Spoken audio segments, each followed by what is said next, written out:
Bonjour dans la boîte à outils et bienvenue dans une suite de tutoriels. Comme nous avons vu pour colorier les mangas, nous allons voir ensemble maintenant comment nous allons faire pour pouvoir incruster des marques comme motif. C'est-à-dire mettre par exemple, dans l'exemple de notre tutoriel, la marque Nike en motif que l'on peut venir après bouger où qu'on ne veuille sur le maillot et de la taille qu'on veut. Ceci, ce sera un motif que nous allons enregistrer et que nous pourrons réutiliser dans plein de créations. Ça peut vraiment servir à beaucoup de choses, dans un tutoriel qui va être très rapide, mais qui est crucial de savoir maîtriser. Alors, tout d'abord, vous allez reprendre donc votre personnage que vous aviez colorisé. Si vous ne l'avez pas fait, moi c'est ce que je vais faire, je vais recréer un fichier avec juste un rectangle d'une couleur et vous montrer comment on applique sur ce rectangle de couleur une marque. Mais sinon, vous pouvez le reprendre. Alors, je vais créer un nouveau fichier pour les besoins du tutoriel. Créer. Et je vais venir créer mon rectangle de couleur rouge, par exemple. Voilà. Donc là, imaginons que c'est la partie de couleur de votre personnage que vous voulez mettre en motif de marque, par exemple. C'est ce calque-là. D'ailleurs, moi, j'ai fait une très grosse erreur de débutant, puisque j'ai mis le rectangle rouge directement sur le calque de fond, qui est quelque chose à absolument proscrire. Il faut bien évidemment à chaque fois refaire un calque pour ce que nous voulons faire. Bref, donc maintenant nous avons notre calque rouge. Ce que nous allons faire en tout premier, c'est prendre le calque où il y a la couleur dont on veut mettre le motif, et faire CTRL-J. Ça permet de dupliquer le calque, puisqu'en effet dans Photoshop, CTRL-C, CTRL-V ne marche pas de la même manière. Si vous ne voulez pas retenir le raccourci CTRL-J, vous tout savez prendre le calque et aller le glisser sur le petite fenêtre nouveau, ce qui va naturellement le dupliquer.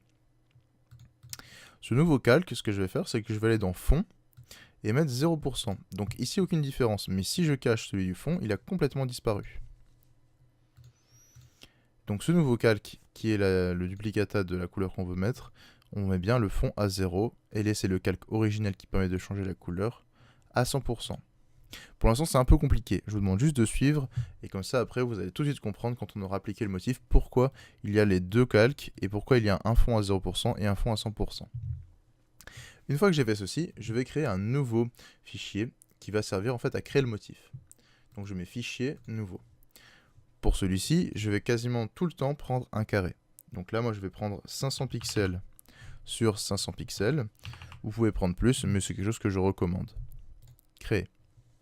Donc là, vous voyez, de base, il me l'a créé en blanc. Moi, je n'en veux pas. Je veux un fond transparent, donc nouveau calque, supprimer l'ancien. Voilà.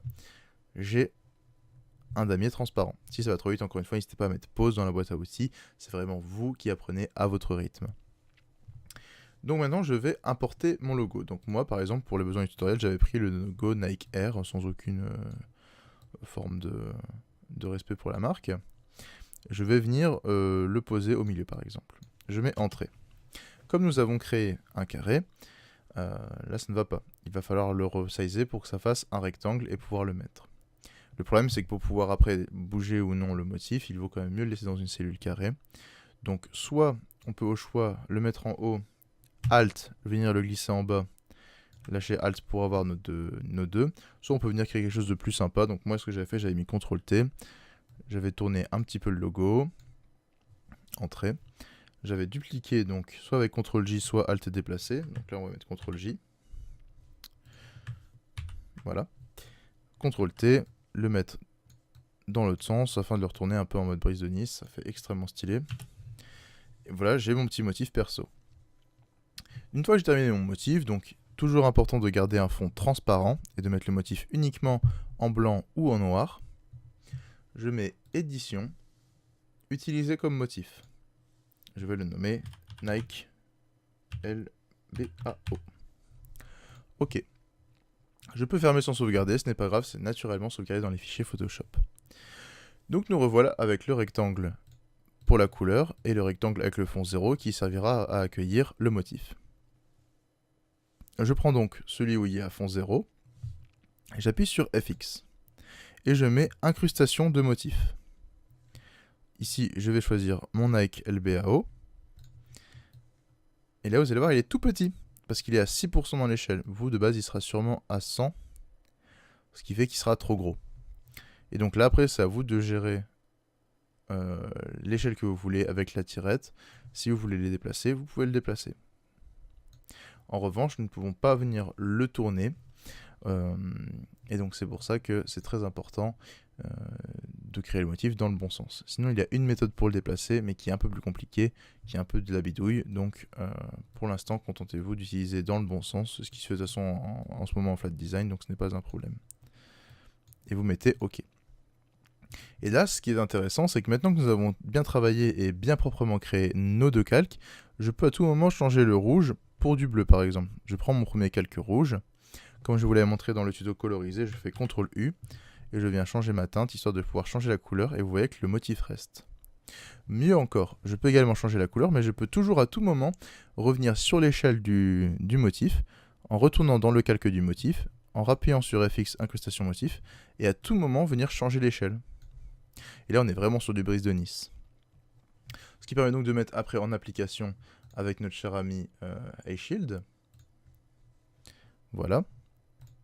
De venir par exemple prendre le maillot, donc je le duplique, CTRL J. Si je CTRL J avec un calque déjà lié, il faut que je le relie également, donc Alt, clic entre les deux, comme dans le tutoriel pour coloriser. Et donc une fois que j'ai fait ça, je mets fond 0, FX, incrustation motif, et je mets le Nike en plus petit. Et tout à fait, et d'un coup nous avons un swag démesuré. J'espère que ce tutoriel vous a plu. N'hésitez pas à me poser en commentaire les questions que vous avez et m'envoyer également à chaque fois dans les commentaires un lien pour me montrer vos créations. Ça fait toujours extrêmement plaisir. J'espère que vous avez passé un bon moment sur la boîte à outils et bonne création à vous.